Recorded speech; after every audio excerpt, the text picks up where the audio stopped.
नमस्कार, राजस्थान समाचार में आप सभी का स्वागत है। मैं हूं आपके साथ प्रज्ञा मिश्रा। बुलेटिन की शुरुआत करेंगे बड़ी और अहम खबर के साथ। तो मुख्यमंत्री भजन लाल शर्मा जो है दिल्ली दौरे के दौरान मध्य प्रदेश के सीएम मोहन यादव से मुलाकात की। दोनों ने साझा परियोजना, खासकर केन बेतवा लिंक परियोजना और पानी संकट पर चर्चा की। इसके अलावा सीएम भजन लाल शर्मा ने केंद्रीय वाणिज्य एवं उद्योग मंत्री पीयूष गोयल से शिष्टाचार भेंट कर राइजिंग राजस्थान समिट की सफलता की भी चर्चा की। उन्होंने गोयल से राजस्थान में उद्योगों के बारे में भी चर्चा की।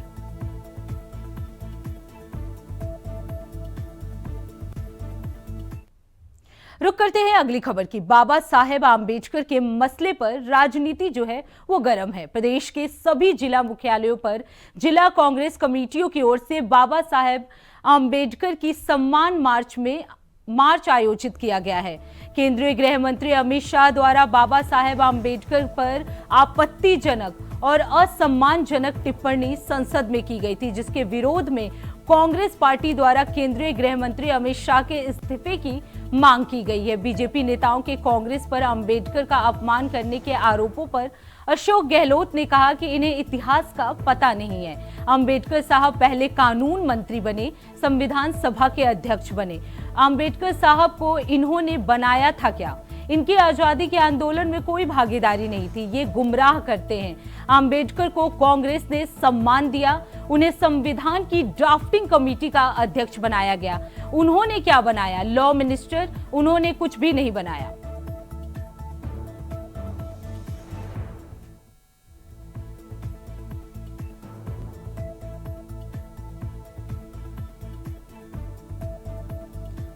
तो आपको बता दें कि आम्बेडकर मामले में राजनीति जो है वो काफी गर्म नजर आ रही है। हर जगह कांग्रेस का जो है विरोध प्रदर्शन हो रहा है। लगातार विपक्षी पार्टियों को लेकर निशाना साधा जा रहा है। आपको बता दें इसी दौरान जयपुर में भी इस तरह का विरोध देखने को मिला। कांग्रेस पार्टी जो है लगातार विरोध प्रदर्शन कर रही है।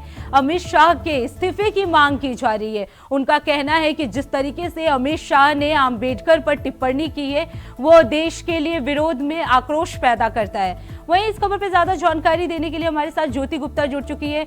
ज्योति, जिस तरीके से आम्बेडकर के मसले को लेकर पूरे देश भर में कांग्रेस जो है वो विरोध प्रदर्शन कर रही है, तो जयपुर में इस वक्त किस तरह का माहौल है? प्रज्ञा, जिस प्रकार कांग्रेस लगातार अंबेडकर वाले मुद्दे पे बीजेपी को घेरती हुई नजर आ रही है और जयपुर में बीते दिनों लगातार 2 प्रदर्शन हुए हैं और आज कांग्रेस की तरफ से अंबेडकर मामले में ये तीसरा प्रदर्शन था, जिसमें विधायक अमीन काजी, रफीक खान और कांग्रेसी कई अन्य नेता आर तिवारी आदि लोगों ने बनीपास से होते हुए कलेक्ट्रेट के लिए पैदल मार्च निकाला था और अमित शाह के इस्तीफे की मांग की थी। ज्योति, अगर बात की जाए कि जिस तरीके से विपक्ष पार्टियां जो हैं वो लगातार हमलावर हो रही हैं अमित शाह के इस्तीफे को लेकर। बिल्कुल, जो अभी बिहार चुनाव है और जो दलित वर्ग को है, तो कांग्रेस के पास ये बहुत अच्छा मौका है जिसमें वह इस मौके को बुनाने की कोशिश कर रही है।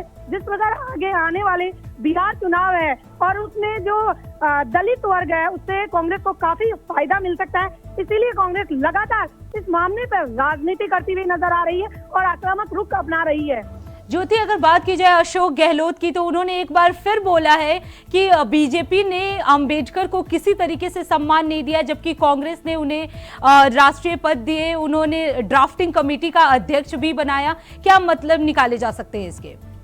जी, एक तरह से जो राजनीति गरमाई जा रही है अमित शाह के खिलाफ, तो ये जो राजनीति है इस तरह की राजनीति करके जो ओबीसी वर्ग है और जो जातिवाद है उसको भड़काने का काम एक तरह से कांग्रेस उसको कर रही है। देखा जाए तो जिस प्रकार कांग्रेस जातिवाद को बढ़ावा दे रही है और इस मुद्दे को जितना हवा बना रही है, उससे यही लगता है कि कांग्रेस इसका पूरा ज्योति, अगर जयपुर की बात की जाए तो जयपुर में किस तरह का माहौल है? कांग्रेस किस तरह से पूरा माहौल बना रही है?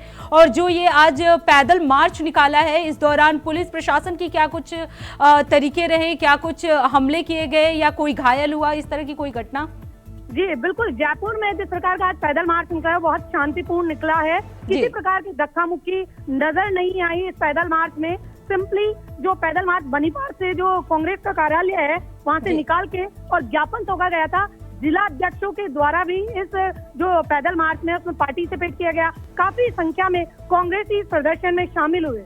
ज्योति, अगर बात की जाए कि अगर इस्तीफे के अलावा और क्या कुछ मांग कर रहे हैं कांग्रेस पार्टी वाले? जी, कांग्रेस का अभी तक तो यही जो मामला है वो नजर आ रहा है। वो केंद्रीय मंत्री अमित शाह से लगातार इस्तीफे की मांग कर रहे हैं और माफी के लिए कह रहे हैं कि जो अमित शाह है वो माफी मांगे अम्बेडकर वाले मैटर से। ज्योति, अगर बात की जाए क्योंकि इस पैदल मार्च में क्या कोई बड़ा नेता भी शामिल हुआ था?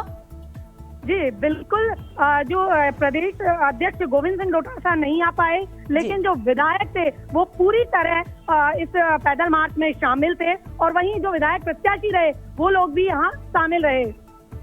ज्योति, अगर बात की जाए क्योंकि जयपुर में या यूं कहे कि राजस्थान में बीजेपी शासित सरकार है, उसके बावजूद इस तरह का प्रदर्शन हो रहा है, तो क्या विपक्ष पार्टी की तरफ से कोई बयानबाजी? जी बिल्कुल, प्रताप सिंह खाचरियावास का भी बड़ा बयान आया था।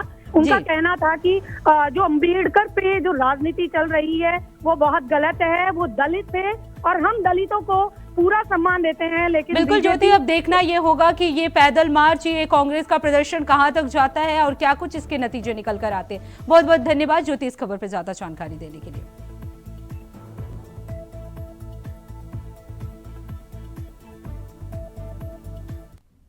अब रुक कर लेते हैं अगली खबर की। दौसा सांसद मुरारी लाल मीणा ने डॉक्टर भीमराव अंबेडकर पर टिप्पणी के मामले में गृह मंत्री अमित शाह पर निशाना साधा है और उनसे इस्तीफे की मांग की है।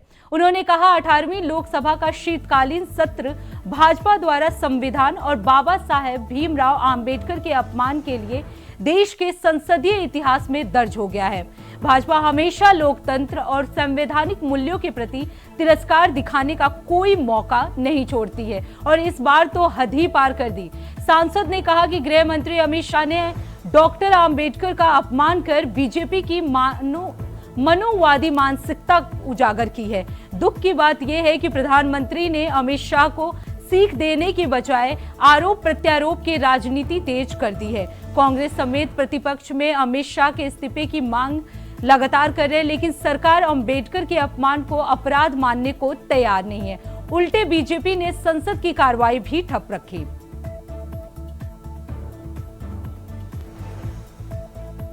इस बार तो उसमें अहम मुद्दा था, एक तो डैडी का मुद्दा था और एक थे मणिपुर के मुद्दे थे और कुछ किसानों के मुद्दे थे। लेकिन जो वर्तमान में देश के अंदर सरकार है वो नहीं चाहती थी कि किसी तरह की बहस हो, तो लगातार विपक्ष हमेशा लोकसभा को बंद करता है। नहीं, पहली बार सत्ता पक्ष की तरफ से लोकसभा में विधान डाला गया और उसको लोकसभा को बंद किया गया।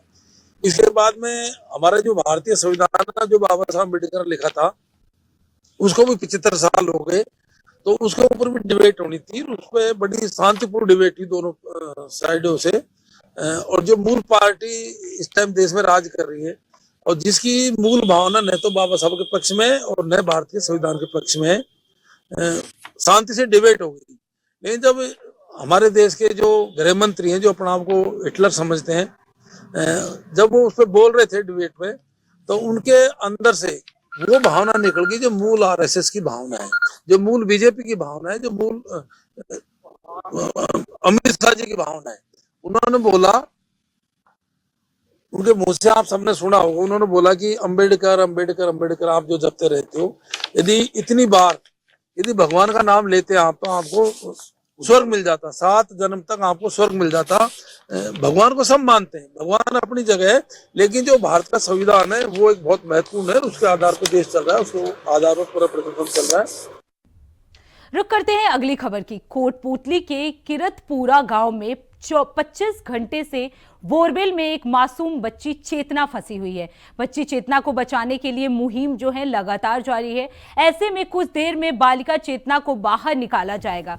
चेतना को सकुशल बाहर निकालने के लिए रेस्क्यू ऑपरेशन जो है वो लगातार जारी है। एनडीआरएफ और एसडीआरएफ की टीमों ने मोर्चा संभाल रखा है।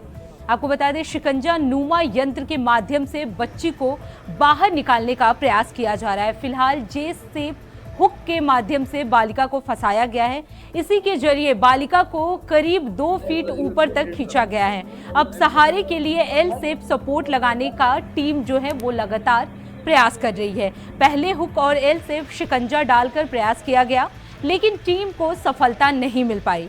ऐसे में इसके बाद अब तीसरी बार शिकंजा लटकाकर मासूम को निकालने के प्रयास किए जा रहे हैं। बार बार प्रयास करने के दौरान थोड़ी थोड़ी मिट्टी भी बोरवेल में जा रही है। मिट्टी जाने के कारण कैमरे में तस्वीर भी जो है वो धुंधली नजर आ रही है। आपको बता दें कि ये घटना सररूड थाना क्षेत्र के किरतपुरा की ढाडी बड़ी याली की बताई जा रही है।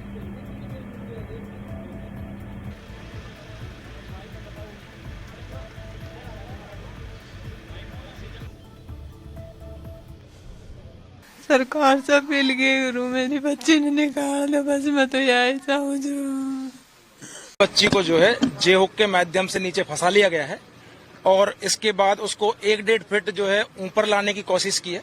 जे हुक के माध्यम से ऊपर लाए हैं, जिससे उसके ऊपर जो मिट्टी है वो थोड़ी सी साइड में हो जाए, और जैसे थोड़ी सी मिट्टी अभी साइड में हुई है तो उसको रोक दिया गया है। और इसके बाद अब हम जो है उसमें एल नीचे देने की कोशिश कर रहे हैं, जिससे एल सपोर्ट मिल जाएगा तो फिर जो है एल और जे के माध्यम से हम दोनों उसको बच्ची को ऊपर ले लेंगे। निकलने की उम्मीद पूरी है। अभी जितना देर में एल फंस जाएगा तो उसके बाद तो जो इवैक्यूएशन में टाइम लगेगा, जो 16 रॉड है हमारी, लगभग बच्ची जो है 154-55 फीट पे फंसी हुई थी, 1-1.5 फीट ऊपर ले लिया है, तो 15 रॉड हमने लगा रखी है, उसमें जे हुक लगा रखा है। एल अभी लगाने की कोशिश कर रहे हैं। जैसे ही एल लग जाएगा तो उसके बाद तुरंत जो है ऊपर बच्चे को लाने की कोशिश करेंगे। रात को मूवमेंट देखा गया तो उसके बाद मूवमेंट नहीं देखा गया है, और हो सकता है अनकॉन्शियस हो सकता है बेहोश हो, जो भी है। एक्चुअल में क्या है कि ये बोरवेल कल का ताजा बोरवेल था, इसकी केसिंग कल ही हटाई गई थी, और कल हटाने से वजह से क्या है, मिट्टी बिल्कुल लूज मिट्टी है, और बच्ची जब 15 फीट पे थी, घर वालों ने या गांव वालों ने, ग्रामवासियों ने जो कोशिश की थी, तो उससे क्या है कि बच्ची जाके जो है 153 फीट पे जाके फंस गई थी। 150-52 फीट तक यहाँ पे मिट्टी का बोरवेल है और नीचे जो है पत्थर का बोरवेल है। पत्थर स्टार्ट हो जाता है जमीन में, तो इसलिए ये उसमें जाके फिक्स हो गई है, और जाके ये अपने सिर के लेवल तक जो है उसमें धंस गई थी। अब साइड में कोशिश की गई कि साइड में जो है, लेकिन एल फंसाने की कोशिश गई, लेकिन पीछे से सामने से, लेकिन एल नहीं लगा, और जे हुक से भी जो है कोई भी कपड़े के माध्यम से ऊपर नहीं है। अभी कोशिश करके जो है इसको ऊपर 1-1.5 फीट ऊपर लिया गया है। ऊपर लेने से क्या है कि जो इसके ऊपर मिट्टी थी वो थोड़ी जैसे ही स्पेस मिला है साइड में चली गई है, तो अभी जो रोक दिया गया बच्ची को, जिससे कि एक सेफ्टी के लिए, और नीचे हम उसमें जो है एल लगा अभी तो 150 फीट थी ये, हमने वो क्लिप वगैरह लगा के, एनडीआरएफ की टीम हमारी लगी हुई है, क्लिप लगा के उसको करीबन 30 फीट तक हम ऊपर ले आए, और धीरे धीरे हम कोशिश कर रहे हैं कि उसको बिल्कुल स्लो मोशन में ऊपर ले आएँ। ऑक्सीजन की सप्लाई हमारी अभी जारी है, और बाकी कैमरा हमने लगा रखा है, और उसके अलावा एक अल्टरनेट व्यवस्था और भी हम करेंगे। अभी तो ये चल ही रहा है, उसके अलावा साइड में एक इस तरीके की बोरिंग करके और उस तरीके से भी हम कोशिश कर रहे हैं कि वो भी एक टीम अलग से लग जाए। तो ये हमारे प्रयास हैं कि ये जल्दी से जल्दी जो है बच्ची बाहर आ जाए। सर सीसीटीवी काम कर रहे हैं, मूवमेंट कुछ बच्ची का सीसीटीवी काम कर रहे हैं, और मूवमेंट भी था पहले, अब थोड़ा सा क्योंकि लंबा टाइम हो गया तो अभी ज़्यादा मूवमेंट अभी ऑब्जर्व नहीं किए जा पा रहे हैं, और अभी हमारी पूरी टीमें लगी हुई है। हमारे ये प्रयास रहेंगे कि जल्दी से जल्दी जो है इसको बाहर निकाल लें। रुक करते हैं अगली खबर की। खबर अजमेर से है, जहां ख्वाजा गरीब नवाज के 813वें उर्स के मौके पर एक बैठक आयोजित की गई है, जिसमें जिला प्रशासन और दरगाह से जुड़े लोगों के बीच कई मुद्दों पर चर्चा हुई। बैठक में दरगाह में आने वाले लोगों को बेहतर सुविधाएं प्रदान करने पर भी जोर दिया गया। आपको बता दें, दरगाह दीवान के उत्तराधिकारी ने दरगाह में आने वाले लोगों को उच्च स्तर की सुविधाएं देने की बात भी की और उर्स के कार्यक्रमों के बारे में जानकारी दी। सैयद नसूरुद्दीन चिश्ती ने कहा कि लोग खुले में और विश्राम स्थलों पर रुकते हैं, इसलिए ये सुनिश्चित करना जरूरी होगा कि वे ठंड से बच सके। प्रशासन और संबंधित विभागों को निर्देश दिए गए कि वे अपनी जिम्मेदारियों को समय पर पूरा करें। दरगाह से जुड़ी संस्थाओं और परंपराओं के अनुसार 27 से 28 दिसंबर को झंडा चढ़ेगा, जो उर्स की औपचारिक शुरुआत होगी। इसके बाद 1 जनवरी को चांद दिखाई देगा।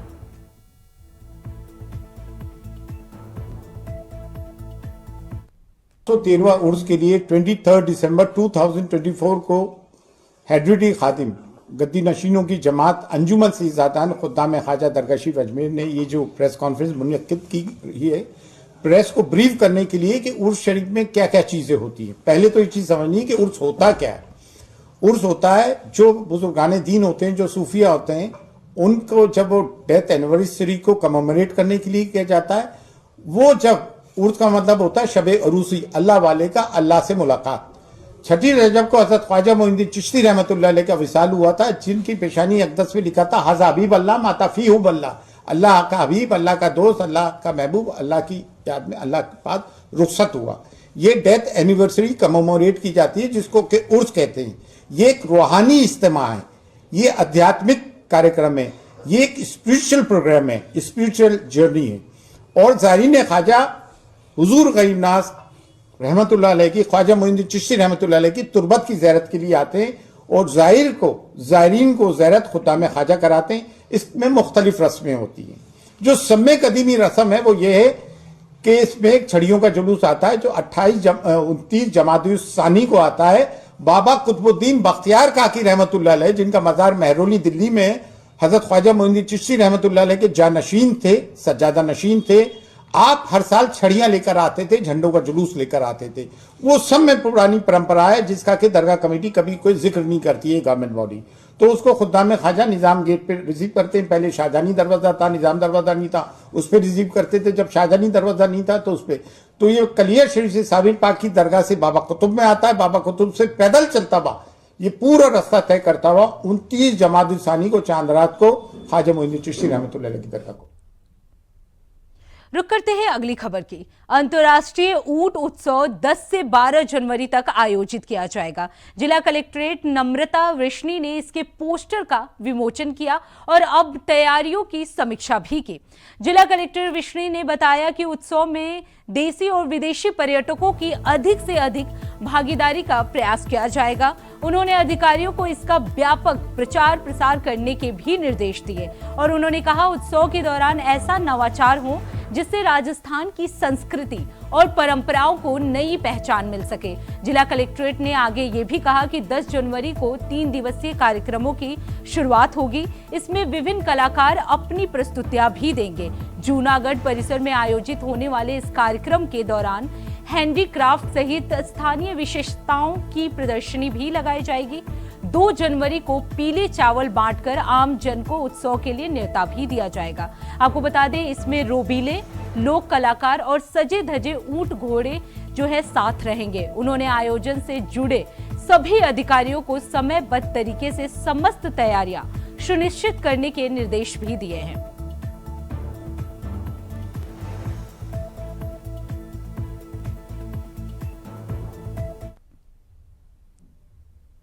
रुक करते हैं अगली खबर की। खबर छाबड़ा से है, जहां राजस्थान योग शिक्षक संघर्ष समिति के बैनर तले योग प्रशिक्षक में पुरुष और महिलाओं के लिए मुख्यमंत्री के नाम ज्ञापन तहसीलदार को सौंपा गया।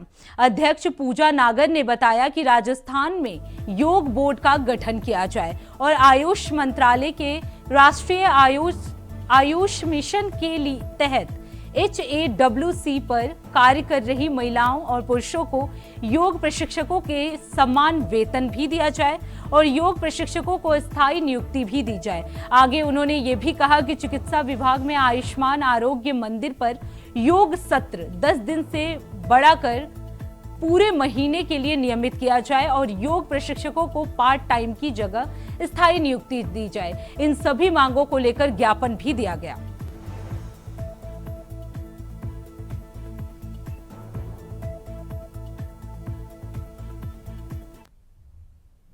खबर कोटा से है, जहां स्टेट हाईवे के गलाना टोल पर फास्ट टैग से अधिक राशि काटने के विरोध में भाजपा मंडल कार्यकर्ताओं और अन्य लोगों की ओर से टोल का घेराव कर प्रदर्शन किया गया।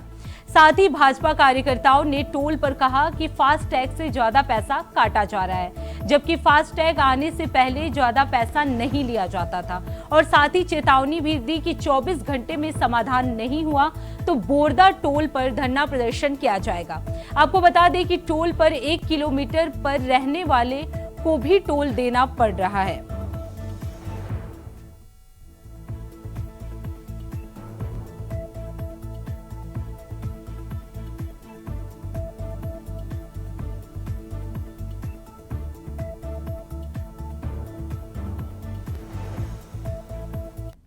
रुक करते हैं अगली खबर की। जयपुर अजमेर हाईवे पर हुई आग दुर्घटना मामले में बड़ा अपडेट सामने आया है। जिस एलपीजी टैंकर में भयंकर ब्लास्ट हुआ था, उसका ड्राइवर जो है वो जिंदा निकला। पुलिस ने ड्राइवर की पहचान मथुरा निवासी जयवीर के रूप में किया है। उन्होंने उनसे संपर्क कर पूछताछ के लिए जयपुर बुलाया। पुलिस की विशेष जांच टीम इस मामले की जांच कर रही है और जयपुर से पूछताछ कर रही है। मिली जानकारी के मुताबिक जयवीर ने हादसे के तुरंत बाद दिल्ली स्थित टैंकर मालिक अनिल पंवार को फोन किया और फिर अपना फोन बंद कर दिया। पुलिस को उम्मीद है कि ड्राइवर से पूछताछ के बाद और जानकारी मिलेगी। पुलिस अधिकारी मनीष कुमार के अनुसार टक्कर के बाद जयवीर ट्रक से कूद गया और जयपुर की ओर भागने लगा। पुलिस अधिकारी ने इस मामले में आगे बताया कि टैंकर ड्राइवर ने दुर्घटना के बाद टैंकर मालिक को फोन किया और दुर्घटना की जानकारी दी।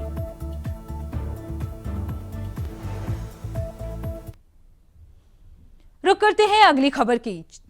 छबरा में जलदाय विभाग की ट्यूबवेल से पानी बहने के कारण रास्ते में कीचड़ जमा हो गया, जिसकी वजह से लोगों को काफी परेशानियों का सामना करना पड़ रहा है। जहां पानी को बचाने के लिए सरकार की तरफ से कई तरह की योजनाएं जो हैं वो चलाई जा रही हैं, वहीं दूसरी तरफ जलदाय विभाग पानी की बर्बादी करने में लगा हुआ है। वहीं अधिकारी किसी भी तरह की कोई कार्रवाई नहीं कर रहे हैं, जिसके चलते हर रोज कई हजार लीटर जो पानी है वो बर्बाद हो रहा है। आपको बता दें, वहीं पार्षद खालिद राणा ने बताया कि बाहरी दरवाजे से ईदगाह कब्रिस्तान जाने वाले रास्ते पर राहगीर काफी टाइम से परेशानी का सामना कर रहे हैं। रास्ते में स्थित जलदाय विभाग की ट्यूबवेल से व्यर्थ पानी बहता रहता है, जिस कारण आम जन को रास्ते से गुजरने पर भी काफी दिक्कत होती है। लोगों ने जल्द से जल्द इस समस्या को दूर करने की मांग की है।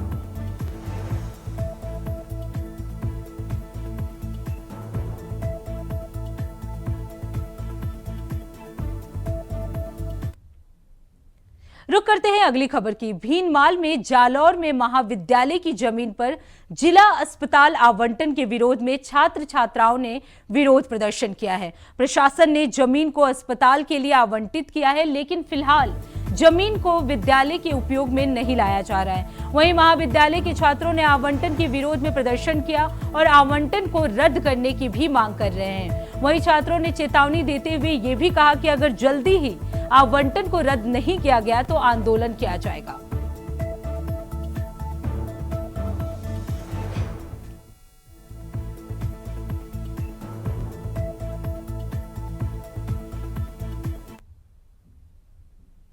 रुक करते हैं अगली खबर की। जिला कलेक्ट्रेट अर्तिका शुक्ला राजगढ़ पहुंची हैं, जहां उन्होंने सरकारी विद्यालय की ई लाइब्रेरी और पुलिस थाने का निरीक्षण किया।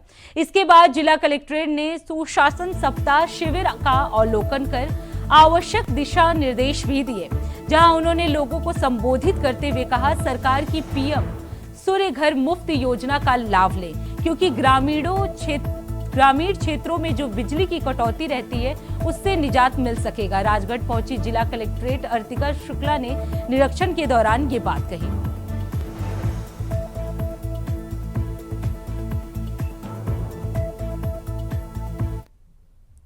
तो फिलहाल राजस्थान समाचार में इतना ही। देश दुनिया की तमाम बड़ी खबरों के लिए देखते रहिए इंडिया वॉइस। तब तक के लिए नमस्कार।